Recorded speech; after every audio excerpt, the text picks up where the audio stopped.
আসসালামু আলাইকুম। আপনারা আছেন পাঠশালা 365 এর সঙ্গে। আমন্ত্রণ জানাচ্ছি 28 এপ্রিল 2025 সংবাদপত্র থেকে সংগৃহীত গুরুত্বপূর্ণ সাধারণ জ্ঞান আলোচনায়।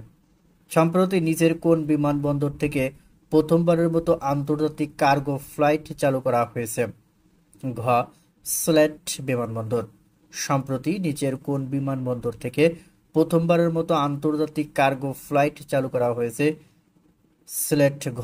সিলেট বিমানবন্দর। শাহ আমানত আন্তর্জাতিক বিমানবন্দর কোথায় অবস্থিত? ঘ.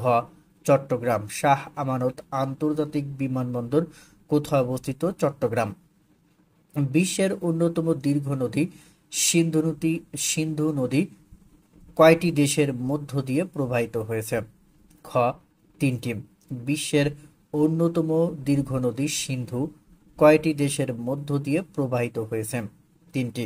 মার্কিন যুক্তরাষ্ট্রের বর্তমান পররাষ্ট্রমন্ত্রীকে? ঘ. Marco Rubio. মার্কিন যুক্তরাষ্ট্রের বর্তমান পররাষ্ট্রমন্ত্রী মার্কো রুবিও। রেখাচিত্র কার রচিত আত্মজীবনীমূলক গ্রন্থ? গ.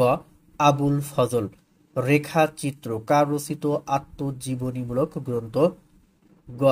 আবুল ফজল। আলোচিত তোরখাম সীমান্ত ক্রসিং কোন দুটি দেশের মধ্যে অবস্থিত? খ. আফগানিস্তান ও পাকিস্তান। আলোচিত তোরখাম সীমান্ত ক্রসিং কোন দুটি দেশের মধ্যে অবস্থিত? খ. আফগানিস্তান ও পাকিস্তান।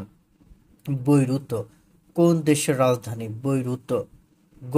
লেবানন। বৈরুত কোন দেশের রাজধানী? গ. Lebanon. To kill a mockingbird কার রচিত উপন্যাস? গ. নেলি হার্পার লি।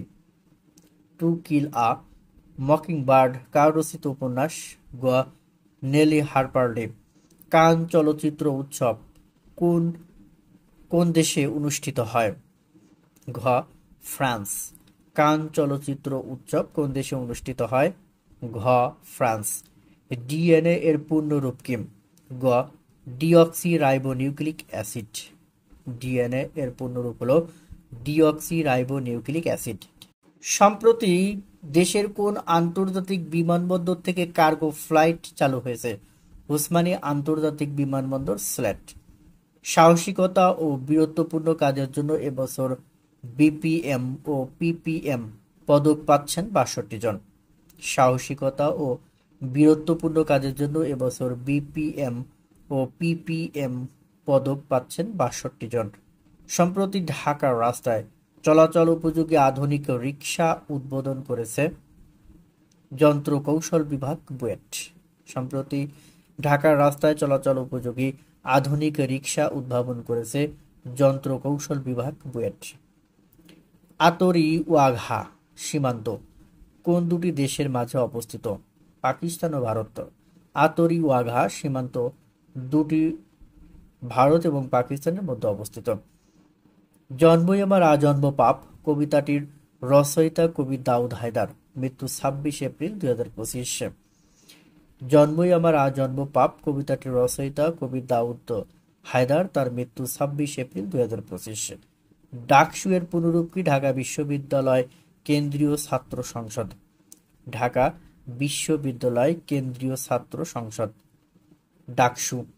সম্প্রতি প্রচলিত ইউরিয়ার চেয়ে 82% খরচ সাশ্রয়ী ন্যানো ইউরিয়া উদ্ভাবন করেছেন জবিপ্রবির প্রধান গবেষক ডক্টর জাভেদ হোসেন খান। সম্প্রতি প্রচলিত ইউরিয়ার চেয়ে 82% খরচ সাশ্রয়ী ন্যানো ইউরিয়া উদ্ভাবন করেছেন জবিপ্রবির প্রধান গবেষক ডক্টর জাভেদ হোসেন খান। বিশ্বব্যাংকের মতে বাংলাদেশে বর্তমানে খাদ্য মূল্যস্ফীতির হার হল 9.2%। বিশ্বব্যাংকের মতে বাংলাদেশে বর্তমান খাদ্য মূল্যস্ফীতির হার 9.2%। ঝিলম নদী এর উৎপত্তিস্থল কোন দেশে? ভারত। ঝিলম নদী এর উৎপত্তিস্থল হল ভারত। জুলাই গণ অভ্যুত্থান অধিদপ্তর কোন মন্ত্রণালয়ের অধীন? মুক্তিযুদ্ধ বিষয়ক মন্ত্রণালয়। জুলাই গণ অভ্যুত্থান অধিদপ্তর কোন মন্ত্রণালয়ের অধীন? মুক্তিযুদ্ধ বিষয়ক মন্ত্রণালয়। বিশ্ব ব্যাংক ও বিবিএস এর তথ্য অনুযায়ী বাংলাদেশের খাদ্য মূল্যস্ফীতি কত? 9.2%। বিশ্বব্যাংক ও বিবিএস এর তথ্যানুযায়ী বাংলাদেশের খাদ্য মূল্যস্ফীতি হলো 9.2%। অধ্যাপক জামিলুর রেজা চৌধুরী বাংলাদেশের কোন মেগা প্রকল্পের পরামর্শক ছিলেন? পদ্মা সেতু। মৃত্যু 28 এপ্রিল 2020। অধ্যাপক জামিলুর রেজা চৌধুরী বাংলাদেশের কোন মেগা প্রকল্পের পরামর্শক ছিলেন? পদ্মা সেতু। মৃত্যু 28 এপ্রিল 2020। জাতীয় আইনগত সহায়তা দিবস 2025-এর স্লোগান বা প্রতিপাদ্য কি? দ্বন্দ্বে কোনো আনন্দ নাই, আপোষ করো ভাই, লিগ্যাল এইড আছে পাশে, কোনো চিন্তা নাই। চলতি বছর হজ যাত্রীদের জন্য কোন মোবাইল অ্যাপ চালু করা হয়েছে?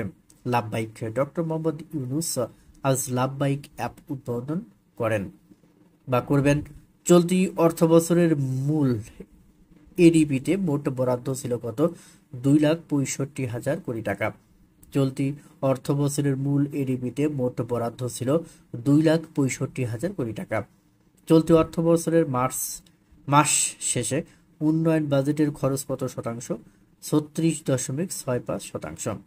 চলতি অর্থবছরের মার্চ মাস শেষে উন্নয়ন বাজেটের খরচ 36.65%। 2025-26 অর্থ বছরের উন্নয়ন বাজেটে বিদ্যুৎ বিভাগ কত টাকা বরাদ্দ পাচ্ছে?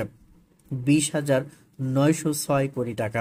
2025-26 অর্থ বছরের উন্নয়ন বাজেটে বিদ্যুৎ বিভাগ কত টাকা বরাদ্দ পাচ্ছে? 20,906 কোটি টাকা। 2025-26 অর্থ বছরের উন্নয়ন বাজেটে স্বাস্থ্য বিভাগ কত টাকা বরাদ্দ পাচ্ছে? 7,734 কোটি টাকা। 2025-26 অর্থ বছরের উন্নয়ন বাজেটে স্বাস্থ্য বিভাগ কত টাকা বরাদ্দ পাচ্ছে? 7,734 কোটি টাকা। 2025-26 অর্থ বছরের জন্য সবচেয়ে বেশি বরাদ্দ পাচ্ছে কোন খাত? স্থানীয় সরকার বিভাগ। IMF এর সার্ভে অনুযায়ী কৃত্রিম বুদ্ধিমত্তা সূচকে বাংলাদেশের অবস্থান কত? 113তম। IMF এর সার্ভে অনুযায়ী কৃত্রিম বুদ্ধিমত্তা সূচকে বাংলাদেশের অবস্থান 113তম। আন্তর্জাতিক মাতৃভাষা আন্তর্জাতিক পদক 2025-এর জন্য মনোনীত হয় কোন প্রতিষ্ঠান? বাংলাদেশ দূতাবাস, প্যারিস। আন্তর্জাতিক মাতৃভাষা আন্তর্জাতিক পদক 2025-এর জন্য মনোনীত হয় কোন প্রতিষ্ঠান? বাংলাদেশ দূতাবাস, প্যারিস। 27 জানুয়ারি 2026 কোন দেশ প্যারিস জলবায়ু চুক্তি থেকে আনুষ্ঠানিকভাবে বের হয়ে যাবে? যুক্তরাষ্ট্র। 27 জানুয়ারি 2026 কোন দেশ প্যারিস জলবায়ু চুক্তি থেকে আনুষ্ঠানিকভাবে বের হয়ে যাবে? যুক্তরাষ্ট্র। বগুড়া বাংলাদেশের কততম সিটি কর্পোরেশন হতে যাচ্ছে? 13তম। বগুড়া বাংলাদেশের 13তম সিটি কর্পোরেশন হতে যাচ্ছে। দেশের প্রথম যুদ্ধ শিশু হিসেবে রাষ্ট্রীয়ভাবে স্বীকৃতি পান কে? মেরিনা খাতুন। দেশের প্রথম যুদ্ধ শিশু হিসেবে রাষ্ট্রীয়ভাবে স্বীকৃতি পান কে? মেরিনা খাতুন। কৃত্রিম বুদ্ধিমত্তা ডিপসিক এর প্রতিষ্ঠাতা কে? লিয়াং ওয়েনফেং। কৃত্রিম বুদ্ধিমত্তা ডিপসিক এর প্রতিষ্ঠাতা লিয়াং ওয়েনফেং। সন্তোরিনি পর্যটন কেন্দ্রটি কোন দেশে অবস্থিত? গ্রিস। সান্তোরিনি পর্যটন কেন্দ্রটি অবস্থিত গ্রিসে। জুলাই গণ অভ্যুত্থান অধিদপ্তর গঠন করে গেজেট প্রকাশ করা হয় কবে? ক 28 এপ্রিল 2025। সম্প্রতি হজ যাত্রীদের জন্য যে অ্যাপ উদ্বোধন করা হয়? খ লাভবাইক। বাংলাদেশে স্টারলিংক ব্যবসা করার লাইসেন্স পায় কবে? ক 28 এপ্রিল 2025। বাংলাদেশে স্টারলিংক ব্যবসা করার লাইসেন্স পায় 28 এপ্রিল 2025। জুলাই গণ অভ্যুত্থান কোন মন্ত্রণালয়ের অধীন? ক মুক্তিযুদ্ধ বিষয়ক। জুলাই গণ অভ্যুত্থান কোন মন্ত্রণালয়ের অধীন? মুক্তিযুদ্ধ বিষয়ক। বজ্রপাতকে বাংলাদেশের দুর্যোগের তালিকায় অন্তর্ভুক্ত করা হয় 17 মে 2016 সালে। বজ্রপাতকে বাংলাদেশের দুর্যোগের তালিকায় অন্তর্ভুক্ত করা হয় 17 মে 2016। পাট উৎপাদনে বাংলাদেশের শীর্ষ জেলা হলো ফরিদপুর। পাট উৎপাদনে বাংলাদেশের শীর্ষ জেলা ফরিদপুর। ধান উৎপাদনে বর্তমানে বিশ্বে বাংলাদেশের অবস্থান কত? খ তৃতীয়। ধান উৎপাদনে বর্তমানে বিশ্বে বাংলাদেশের অবস্থান তৃতীয়। বর্তমানে বাংলাদেশের আইজিপি কে? ক বাহারুল আলম। বর্তমানে বাংলাদেশের আইজিপি হলো বাহারুল আলম। সম্প্রতি ভারতের কোথায় সন্ত্রাসীরা হামলা চালিয়েছে? গ বৈশরণ উপত্যকায়, লাদাখে। সম্প্রতি ভারতের কোথায় সন্ত্রাসীরা হামলা চালিয়েছে? গ বৈশরণ উপত্যকায়, লাদাখে। সম্প্রতি রাশিয়ার প্রেসিডেন্ট ভ্লাদিমির পুতিন কত দিনের যুদ্ধ বিরতির ঘোষণা দিয়েছেন? খ 3 দিন। সম্প্রতি রাশিয়ার প্রেসিডেন্ট ভ্লাদিমির পুতিন কত দিনের যুদ্ধবিরতির ঘোষণা দিয়েছেন? খ 3 দিন। সম্প্রতি কবে ইয়েমেনে অভিবাসী আশ্রয় কেন্দ্রে মার্কিন বিমান হামলা করা হয়? ঘ 28 এপ্রিল। সম্প্রতি কবে ইয়েমেনে অভিবাসী আশ্রয় কেন্দ্রে মার্কিন বিমান হামলা চালানো হয়? গ 28 এপ্রিল। সম্প্রতি হামাস গাজায় কত দিনের যুদ্ধ বিরতির প্রস্তাব দেয়? গ 5 বছর। সম্প্রতি হামাস গাজায় কত দিনের যুদ্ধবিরতির প্রস্তাব দেয়? গ 5 বছর। রাফাল যুদ্ধ বিমানটি কোন দেশের তৈরি? গ ফ্রান্স। রাফাল যুদ্ধ বিমানটি ফ্রান্সের তৈরি। মিগ 29 জেট বিমানটি কোন দেশের তৈরি? ক রাশিয়া। মিগ 29 জেট বিমানটি রাশিয়ার। পুলওয়ামা হামলায় ঘটনা ঘটে কবে? গ 2019 সালে। পুলওয়ামা হামলার ঘটনা ঘটে 2019 সালে। চীনের নবযান চ্যাং 5 কত সালে চাঁদের পৃষ্ঠ থেকে কিছু পাথর নিয়ে আসে? খ 2020 সালে। চীনের নবযান চ্যাং 5 2020 সালে চাঁদের পৃষ্ঠ থেকে পাথর নিয়ে আসে। বিশ্বের ক্ষুদ্রতম রাষ্ট্র কোনটি? খ ভ্যাটিকান সিটি। বিশ্বের ক্ষুদ্রতম রাষ্ট্র ভ্যাটিকান সিটি। ফিলিস্তিনের পরবর্তী প্রেসিডেন্ট হতে যাচ্ছে কে? খ হুসেইন আল শেখ। ফিলিস্তিনের পরবর্তী প্রেসিডেন্ট হতে যাচ্ছেন হুসেইন আল শেখ। দেশের 13তম সিটি কর্পোরেশন হতে যাচ্ছে বগুড়া। দেশের 13তম সিটি কর্পোরেশন হতে যাচ্ছে বগুড়া। বগুড়া পৌরসভা প্রতিষ্ঠিত হয় 1876 সালে। বগুড়া পৌরসভা প্রতিষ্ঠিত হয় 1876 সালে। ঢাকা দক্ষিণ সিটি কর্পোরেশনের মেয়র ঘোষণা করা হয়েছে ইঞ্জিনিয়ার ইশরাক হোসেনকে। ঢাকা দক্ষিণ সিটি কর্পোরেশনের মেয়র ঘোষণা করা হয়েছে ইঞ্জিনিয়ার ইশরাক হোসেনকে। দক্ষিণ এশিয়ার মধ্যে বর্তমানে সবচেয়ে বেশি খাদ্য মূল্যস্ফীতি বাংলাদেশে 9.2%। পুলিশ পদক দেওয়া হয় মোট 4টি ক্যাটাগরিতে: বিপিএম সাহসিকতা, বিপিএম সেবা, পিপিএম সাহসিকতা, পিপিএম সেবা। এই 4টি ক্যাটাগরিতে পুলিশ পদক দেওয়া হয়।